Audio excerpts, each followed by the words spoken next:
Miqtë e emisionit Fol, përshëndetje. Ju flas nga qendra e Durrësit. Përballë kam bashkinë e Durrësit. Pas krave të mi është Pallati i Kulturës.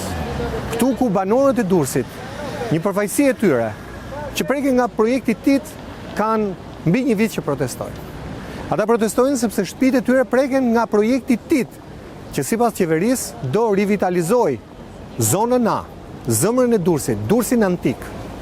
Por banorët e kundërshtojnë me forcë këtë projekt, që i quajnë një projekt grabitçar të pronave të tyre, një projekt të pa studiuar dhe një projekt të pa diskutuar dhe të pa debatuar me ta. Pra, sipas banorëve, qeveria ka bërë një projekt për të marrë pronat. Ka që ka mjaftuar që përplasja të i kaloj Bashkinë e Durrësit, të i kaloj Ministrinë e Kulturës dhe të trokas të dyert e kryeministrit, sepse është ai në fund të ditës që ka firmosur projektin TIT. Ai vetë ka ardhur në Durrës, ku ka patur një përballje me banorët, një përballje që pati edhe momentet fort atensioni.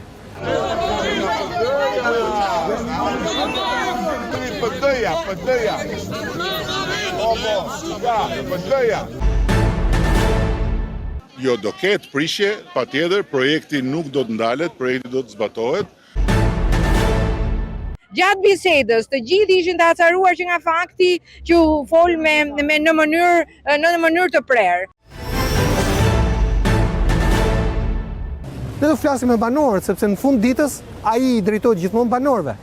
Dhe ne dëgjojmë gjithmonë zërin e popullit, zërin e banorëve, direkt nga terreni, pa filtra, pa censurë. Banor, ju përshëndes sërish. Faleminderit që jeni me mua sot për thënë ato të vërteta të cilat dalin nga goja e juaj. Ne duam të dëgjojmë vetëm zërin tuaj. Çfarë ju mendoni se ka ndodhur nga emisioni i parë tek ky emisioni i dytë? Kemi arritur që nga dita që bëm atë, kanë qenë protestat e para të përbashkëta, se si shtat dhe ju, lufta jonë individuale ka filluar më përpara. Në protestat e para, ne artikulonim po këto që themi dhe sot, që nuk kemi dëgjuar, që nuk kemi konsultuar, që projektet mbi objektet tona janë bërë në padijeni, që projektet në objektet tona janë jo të bëra siç duhet teknikisht dhe ndaj kanë ardhur vendimet e gabuara, jo vetëm për prishjet tona, po dhe deri dhe në marrjet e trojeve apo rikonstruksionet e objekteve janë bërë projekte pa përgjegjësi profesionale.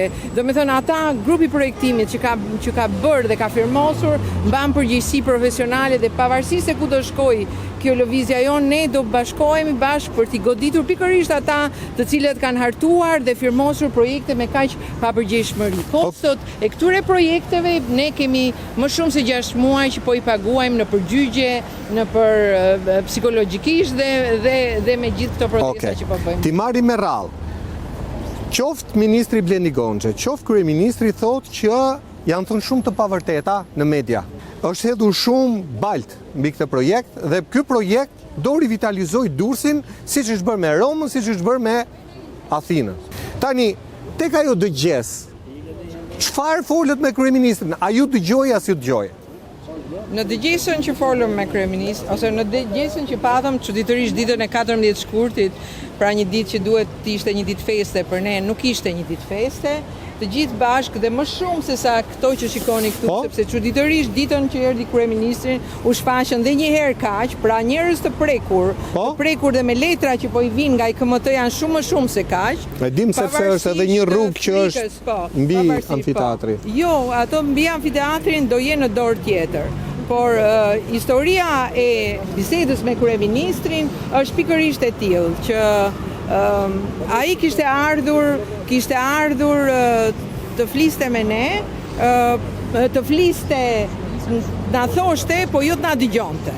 Pra nuk ju dëgjoi fare? Dëgjoi. Për sa i përket atyre që janë thënë jo më vonë se dje, unë nuk e di kur do të transmetohet emisioni. Ditën e premte. Ditën e premte, pra unë mund të them që ditën e diel të gjithë mediat dhe të gjithë pjesët e pushtetit nxorën videon e kryeministit i cili fliste në pika me radhë. Nëse do t'i marrim me radhë të pavërtetat. Të pavërtetat që numëron kryeministri ju tha dhe shumë njerëz e dëgjuan dhe nga video live që ne i themi Ja, i ka objektet vajza tona, pikat? Në objektet, Okej. objektet Ja, një minutë Entela.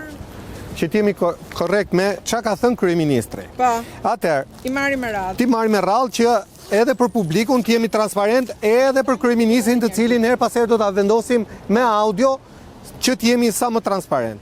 Ka thënë, projekti i tij po shoqërohet me keq interpretime dhe keq informime. Ndalojmë këtu? Po. Me radhë. Projekti i rrjedhimit të zemrës historike të Durrësit po shoqërohet me keq interpretime dhe keq informime që nuk kanë sosur, ndërkohë që realizimi i tij është me natyrë strategjike për të ardhmen e qytetit vjetër mesdhetar dhe të Shqipërisë europiane si një destinacion i rëndësishëm turistik në mesdhe.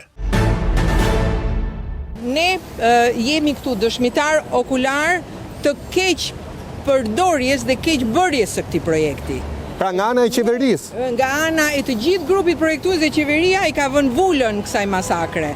Do me thënë, në të gjitha rastet që ne ju do keni rastin të dëgjoni një nga një, Po? ne vazhdojmë t'i tregojmë që ka prona që nuk figurojnë të regjistruara dhe dalin pronë shtet, që ka prona që nuk janë bërë projekte dhe janë dhënë për shembje dhe i keni rastin këtu, që janë bërë shembje selektive, një grup prishe dhe një grup jo, megjithëse detyra e projektit asnjëherë nuk është dhënë e qartë se kush ka qenë qëllimi i projektit. Janë bërë marrje pronash, të cilat nuk na figurojnë as në për dokumentacione për interes publik, kur me ligj janë të ndaluara marrjet e pronave për interes publik në qoftë se personi e plotson interesin publik.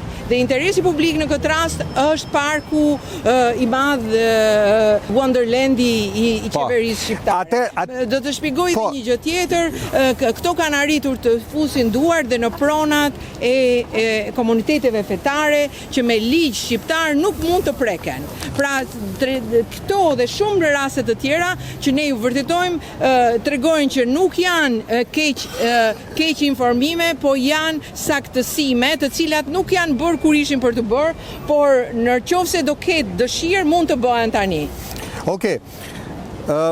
Pra, keq interpretime, keq informime ka nga sa i përket projektit. Projekti nuk ka bazë informimi të qartë. E kuptova. Një projekt i ndërtuar mbi material të pasakt gjithmonë sjell gabime dhe pasoja edhe konflikte. Po. Projekti është me natyrë strategjike, pra e fut tek investime strategjike. Po. E para është për të ardhmen e qytetit dhe për Shqipërinë europiane si destinacion turistik. Tani po ju pra ky është për ligja e projektit. Tani po ju qartësoj që projekti i Durrës, edhe në fazën e parë, që ka pasur atë përveç fazës së parë fare, që ka pasur prishjen e disa objekteve që janë në njollën e amfiteatrit. Po. Në fazën e dytë ka përshkaluar kufit e njollës së amfiteatrit, shumë më tepër se që ka zona e amfiteatrit, po dhe në fazën e tretë nuk merret me gërmime arkeologjike, ka zero buxhet për arkeologjinë. Pra nuk është se do bëhet ky projekt për të shpërfaqur, le themi, asete të fshehura.